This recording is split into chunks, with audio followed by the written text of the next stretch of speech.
성경에 대한 새로운 접근 썰로 풀어보는 성경 메시지 썰교톡입니다. 네, 저는 썰교톡의 MC를 맡고 있는 현실주의자 에스더입니다. 하나님 나라의 꿈으로 사는 이상주의자 홍목입니다. 이도저도 아닌 회색 분자 전목입니다. 아, 네, 반갑습니다. 네.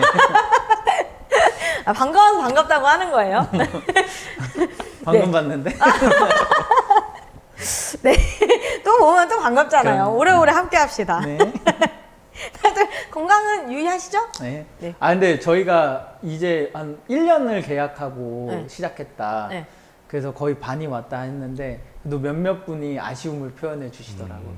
진짜요? 오. 댓글 한 3분이 아쉬움을 표현해 오. 주셨는데 정말 고마웠어요. 오. 그래도 감사하네요. 감사합니다.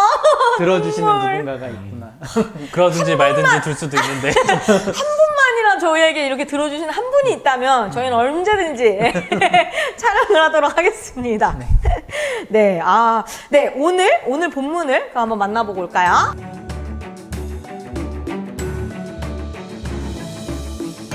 네, 오늘 본문은 창세기예요, 창세기. 우리 저번에도 창세기 한번 했던 것 같은데, 그쵸? 소스들이 떨어지신 거 알죠? 맨날 창세기예요. 그러니까 여기 소스 사실 떨어지는 성경을 창세기만 있다 보니까 창세기에서 멈추셨나요? 가끔 아니, 출애굽기가 심지어 2장이잖아, 2장. 100번은 읽었을걸요? 아 진짜 창세기 2장 연초마다 항상 보는.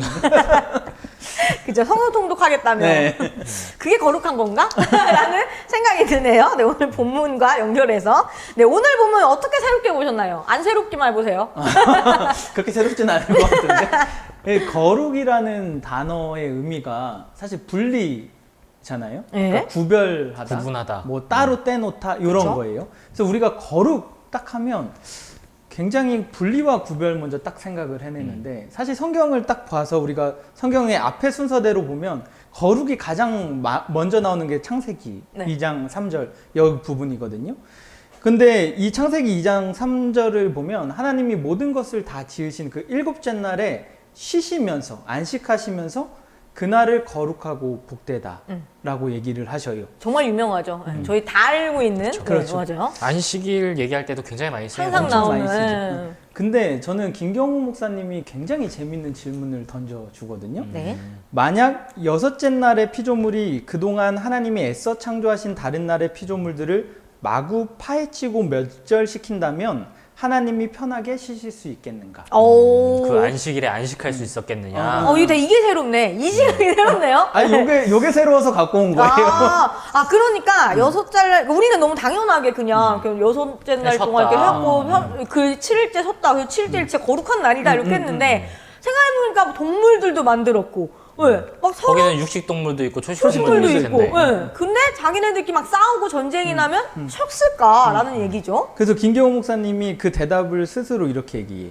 하나님께서 창조하신 모든 피조물이 고르게 평화를 누리고 서로 조화를 이루는 상태였어야말로 하나님이 안식할 수 있는 상태가 된다. 온전하게 쉴 수 있었겠죠. 네, 그러니까 바로 그런 상태를 하나님이 복되고 거룩하다라고 여기시잖아요. 그러니까 하나님이 거룩하게 여기시는 것은 상태에 관련돼 있다는 거예요. 단순히 날이 아니라. 네. 어떤 상태에 있느냐. 근데 그 상태가 어떤 상태였냐면 모든 피조물들이 서로 조화를 이루고 균형을 이루고, 그러니까 쉽게 말하면 사이좋게 지내고 있어야 화목하게. 네, 이게 아니, 바로 거룩하다. 우리가 되게 안식하면은 막 쉬는 날, 그러니까 아무것도 해서는 안 된다. 뭐 유대인들이 그러잖아요, 사실은. 뭐 아무것도 하지 않고 일을 하지 않고. 구별되어져 있고. 그런 건데 사실은 안식을 할 수 있는 상황, 이게 평화가 유지가 되어 있을 이거 거다. 들으니까 제 주변에 친구들 중에서도 결혼해서 이제 자녀들이 있는 친구들이 있는데 이거 딱 들으니까 진짜 그게 맞다라는 생각이 드네요. 왜냐면 제 친구들도 이제 주말에 쉬고 싶은데 아이들이 쉬게끔 두지 않으면 쉴 수가 없거든요. 아이들이 싸우고 있어. 그러니까 아이들이 평화로워야 이 부모들도 평화롭게 쉴 수 있는 그 상태인 거니까 어떻게 보면 딱 진짜 그러네요. 맞네요. 그러니까 하나님이 지금 이 창세기에서 말하고 있는 하나님께서 안식하고 거룩하다고 여기신 그 날은 이 거룩의 의미는 단순히 분리와 구별만을 의미하지 않는다. 그거는 우리의 상태인데 그 상태가 서로 조화와 평화를 이루어야 한다라는 게 제가 생각하는 바인데, 그래서 여러분 그 거룩하다가 영어로 홀리니스잖아요. 아 이거 네. 발음 이거 큰일 나는데. 아무도 못해. 홀리니스. 홀리니스인데 이게 온전하다라는 뜻의 홀리스에서 파생된 단어래요. 온전함. 그러니까 거룩한 상태는 온전함과 연결되어 있는 거예요. 그러니까 분리와 구별의 의미도 있겠지만 사실은 무엇을 위해서 분리와 구별이 되어야 하는가? 이게 바로 이 질문을 우리가 이 본문을 통해서 할 수 있는 거죠. 그러니까 우리가 보통 거룩을 떠올리고 거기서 구별과 구분이다라는 얘기는 정말 많이 하잖아요. 그렇죠. 근데 무엇을 자꾸 구분짓는지를 보면 계속 이제 뭔가 세상과 교회, 그쵸. 약간 이런 식으로 이분법적으로. 이분법적으로 생각해서 뭐 선과 악, 뭐 천국과 뭐 지옥, 막 맨날 이런 것만 사실 얘기하거든요. 거룩하다는 건 사실 뭔가 성경책 끼고 그쵸. 그렇죠. 하얀 옷 입고 맞아. 막 있어야 될 것 같은 그 느낌. 주일 성소가 또 굉장히 또 그럼요. 중요한 구분점으로서 이렇게 제시되기도 하는데 오늘 홍목이 얘기하는 거는 그런 식의 이분법적 사고가 아니라 우리가 다른 피조물들과 어떤 상태를 이루고 있느냐 그 날이 중요한 게 아니라 그게 가장 거룩한 거다라는 얘기를 하는 거죠. 그러니까 우리가 거룩이라는 것을 진짜로 아까 말했듯이 생각해 보면 어떤 사람이 거룩하냐라고 했을 때 뭔가 예배적 행위에 굉장히 뭐 이렇게 집중되어 있는 사람? 성경책 끼고 완전 굉장히 도덕적으로 종교적으로 그냥 모든 게 결함이 없는 그 온전함이 우리가 말하는 지금 이런 온전함이 아니라 겉으로 남이 봤을 때 온전해 멀끔해 보이는. 예. 아 맞아요. 멀끔해 보이는 상태. 그리고 그러면 거룩하지 않는 사람은 뭐냐면 술 먹고 담배 피고 욕하고 흔히 우리가 말하는 잘 노는 사람들, 뭐 나이트클럽 가고 이런 사람을 거룩하지 않다라고 여겨요. 그러니까 거룩의 기준을 그렇게 보는데 사실 창세기 2장 3절이 말하는 이 거룩의 기준으로 보면 그것이 거룩의 기준이 될 수 없다는 거예요. 그러니까 거룩한 사람은 어떤 사람이냐면 누군가의 그 평화를 지켜주고 누군가의 평화를 유지해주는 행위를 하는 사람이 거룩한 사람이고 그러면 거룩하지 않은 사람은 뭐냐면 누군가의 평화를 깨고 있는 누군가의 그 생존권을 위협하는 그 사람이 거룩하지 않는 사람이거든요. 그래서 하나님이 쉴 수 없는 상태를 만드는 사람이 거룩하지 않는 사람이에요. 그러니까 우리가 그래서 저는 레위기 본문의 19장이 거룩장이라고 하잖아요. 그쵸. 네. 근데 이 하나님이 내가 거룩하니 너희도 거룩해야 한다라고 하면서 하시는 얘기들이 뭐냐면 다 사회적 약자들을 위해서 너의 뭐 포도원의 소출을 좀 남겨둬라 막 이런 거예요. 약자를 보호해라 뭐 이런 것들인데 그러니까 이게 말하는 게 뭐냐면 하나님의 거룩을 이루기 위해서는 지금 이 평화 밑에 있는 사람들, 그러니까 지금 평화롭지 못한 사람들을 끌어올려줘라. 그래야 그게 내가 원하는 거룩의 모습이다. 이거를 하나님이 계속 얘기해 주는 것 같아요. 그러니까 되게 생각해보면 전형적인 우리가 지금 그냥 편견 갖고 있는 거룩은 오히려 약간 나답지 못하게 정죄시키는 요소가 되어버린 것 같아요. 가면을 잘 쓰면 거룩한 거죠. 그치. 네. 그러니까 저는 예를 들면 전 주초에 자유롭거든요. 저희 교단은 워낙 주초에 자유롭기도 하고 그리고 저는 뭐 이걸 얘기해 제 목사는 아니니까요. 네. 네. 저는 음주를 그런 해요. 걸로 네. 거룩을 따진다면 사실 제가 제일 거룩하죠. 그래서 여기 혼자 거룩해. 아 요새 좀 물들어요. 요새 좀 더러워져. 더럽게 하겠어. 저는 제 주변의 모든 사람이 다 알 정도로 정말 그러니까 그렇게 하면은 나는 뭔가 거룩하지 않아. 그러니까 교회에서 말하는 종교적 거룩은 너무 나 같은 사람을 옥죄게 하고 막 정죄하게 하는데 사실 오늘 이건 저에게 완전 복음 같은 얘기네요. 야, 너가 너답게 그 모습 그대로를 지켜. 그게 사실 복음. 그러니까 거룩이야. 타인에게 피해를 안 주는 고. 그치. 그러니까 술도 유익을 주는. 그러니까 술도 유익을 주는. 우리가 함께 가는. 그럼요. 술도 그냥 기분 좋게 서로가 이렇게 마시면 그게 뭐가 문제예요. 근데 그것을 넘어서 정도를 넘어서 타인에게 피해를 줄 때 그게 정말로 도움이 되는 우리나라의 거죠. 술 문화가 약간 그런 그렇게 식이다 보니까 절제를 잘 하지 못하니까 그게 위험이 되긴 하지만 근데 사실 그게 거룩의 기준이 아니라 뭐 술 먹고 담배 피고 이런 게 아니라 내가 누군가를 피해를 주는 삶을 살고 있을 때 사실 나는 가장 거룩하지 못한 삶을 사는 누군가의 온전함을 자꾸 무너뜨릴 때 나는 거룩하지 못한 삶이 되는 누군가의 평화를 무너뜨릴 네. 때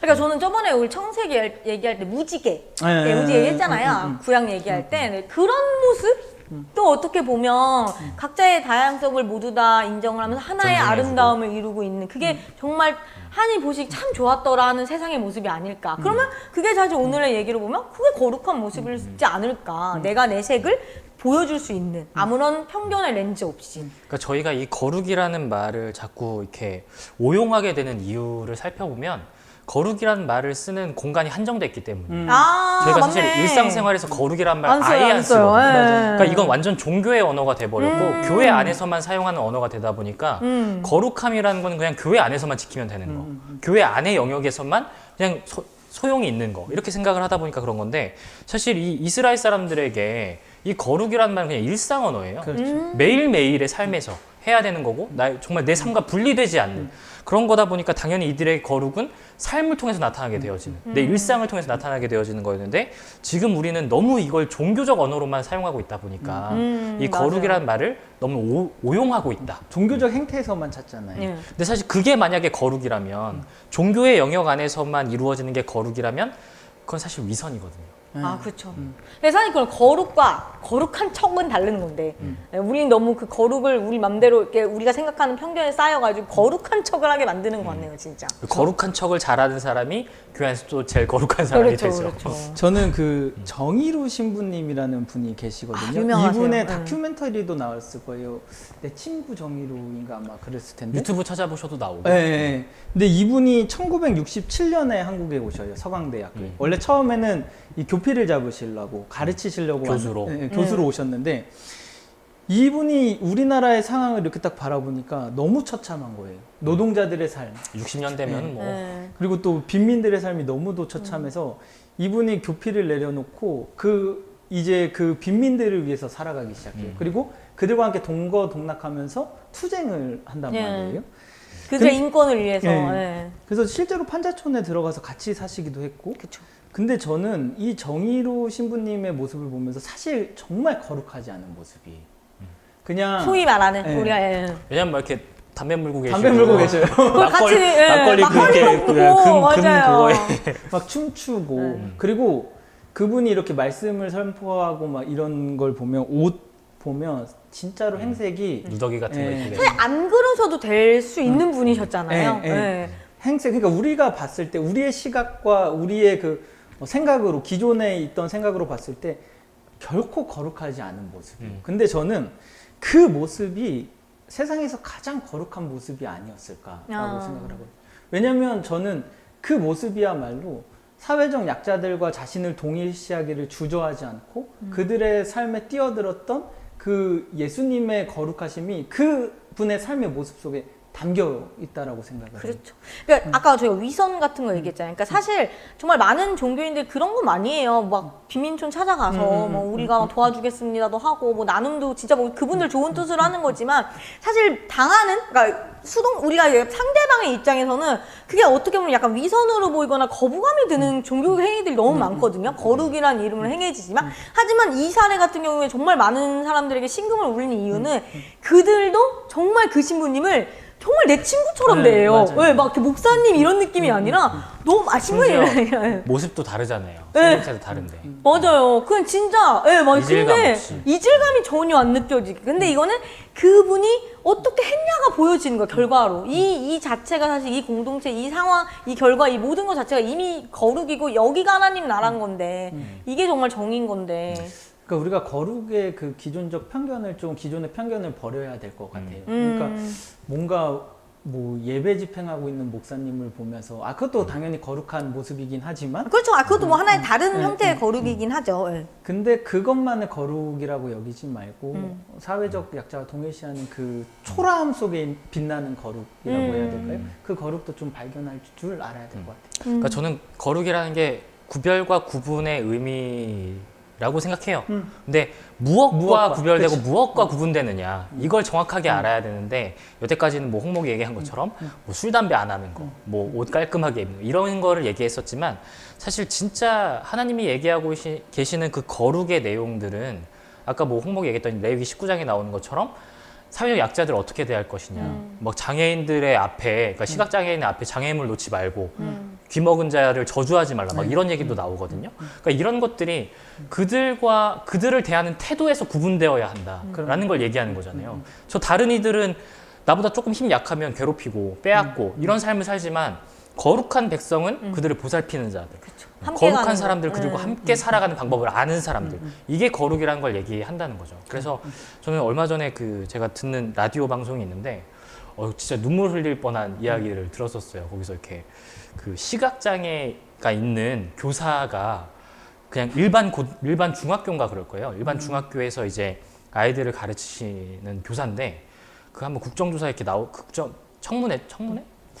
하여튼 뭐 그런 거에 나오셔서 이제 장애 교사들의 현실을 이렇게 얘기하는 자리였어요. 근데 거기서 그 학생들이 이 교사한테 물어봤대요. 이것도 전 너무 충격적이었거든요. 이렇게 물어봤다는 것 자체가 선생님 학교 올 때 뭐가 제일 힘드냐고 시각장애를 가지고 계시니까 뭐가 제일 힘드냐 그랬는데 이 선생님이 학교 오는 길에 그 점자 보도 블럭이 없어서 그게 있어야지 좀 이렇게 표시가 잘 되는데 그게 없어서 불편하다라고 이제 학생들한테 얘기를 하고 자기는 완전 잊어버리고 있었대요. 근데 어느 날 학교를 가는데 갑자기 점자 보도 블럭이 깔려 있어서 너무 놀랬다는 거예요. 그래서 설마 하면서 학교에 가서 아이들에게 너희들이 한 거냐라고 물어봤는데 진짜 그 아이들이 민원을 넣고 해서 그걸 설치를 했다는 거예요. 근데 그 얘기를 하면서 마지막에 약간 울먹이면서 그런 얘기를 하더라고요. 저희한테 하는 얘기죠. 어른들은 뭐 했냐? 당신들한테 힘이 없냐? 돈이 없냐? 권력이 없냐? 왜 아이들이 하게끔 내버려 두었느냐? 라는 얘기를 하는데 저는 거기서 이게 거룩이다. 저 아이들이 제일 거룩한 거다. 라는 생각이 진짜 많이 들더라고요. 저는 이런 생각 드네요. 거룩은 사실 다른 사랑의 표현일 수도 있겠다. 사실 그렇잖아요. 그러니까 내가 내 주변에 아니면 뭐 정말 아까 우리가 계속 얘기하고 있지 뭐 약자라든가 이게 내가 관심이 없고 내가 사랑이 없으면 그들에게 무관심이 되거든요. 그게 구분이 돼버리고. 네. 그러면서 나는 다른 거룩만 쫓아다니고 있고 내가 정말 사랑하는 사람이 뭐가 불편하대, 뭐가 어렵대. 그러면 나도 모르게 손을 뻗게 되는 거잖아요. 사실 그게 정말 거룩한 모습인 거고. 또 이 얘기를 들으니까 거룩은 결국엔 또 구분하지 않는 거네요. 그러니까요. 그러니까 거룩은 온전함을 위한 구분이라는 거예요. 그러니까 목표가 온전함이라는 거예요. 하나됨. 그것을 위해 하나 되지 못하게끔 하는 그것과 구분되어야 한다는 거죠. 맞아요. 오늘 근데 이게 이제 우리 현실 적용할 게 진짜 많은 내용인 것 같아요. 우리가 그만큼 반성도 많이 해야 되고 그렇게 못 살고 있으니까. 그리고 마지막에 저 말의 멘트 너무 진짜 어른들은 뭐 했냐? 그럼 다른 말로 하면 그리스도인들은 뭐 했나? 교회는 뭐 했냐? 교회는 뭐 하고 있는가를 스스로도 반성하게 되는 것 같아요. 근데 사실 그래도 뭐 정의로 신부님이나 아니면 정말 많은 아직도 굉장히 그럼요. 정의롭고 거룩하신 다른 형태의 거룩하신 분들 아직도 있긴 있습니다. 있어요. 우리가 모를 뿐이지. 그쵸. 우리가 또 그만큼 관심이 없는 거야. 사랑이 없고. 그런 분들 찾아보면서 우리도 그렇게 본받아 살라고 해야 되는데. 그쵸. 네, 오늘은 거룩에 대해서 새로운 시각으로 한번 봤어요. 그래서 오히려 더 현실적인 것 같아요. 이렇게 바라보는 거룩이 우리가 나아가야 될 거룩성이 무엇인지를 알려주는 정말 현실적인 거룩이 되지 않을까. 왜냐면 거룩하면 너무 이상적이야. 맞아. 여기에만 있는 것 같아요. 굉장히 현실적이에요. 그럼요. 거룩해지는 방법은. 저희가 오늘 얘기하고 싶은 바는 거룩을 조금 더 넓게 봐보자. 조금 그건 더 일상용어다. 다른 시각으로. 그렇죠. 일상용 종교 언어에서 조금 더 나아가 보자. 포괄적으로, 일상 용어로 일상적 거룩까지 이루어 가야죠. 우리는. 좋죠. 네. 더한 얘기 나오기 전에 오늘은 여기까지 하도록 하겠습니다. 근데 제가 자꾸 요 멘트를 빼먹은 것 같아요. 구독과 좋아요, 알림 설정 꼭 부탁드릴게요. 네. 댓글로도 정말 많은 관심 해주시면 저희 다 보고 있습니다. 네. 네, 오늘은 여기서 마치도록 하겠습니다. 감사합니다.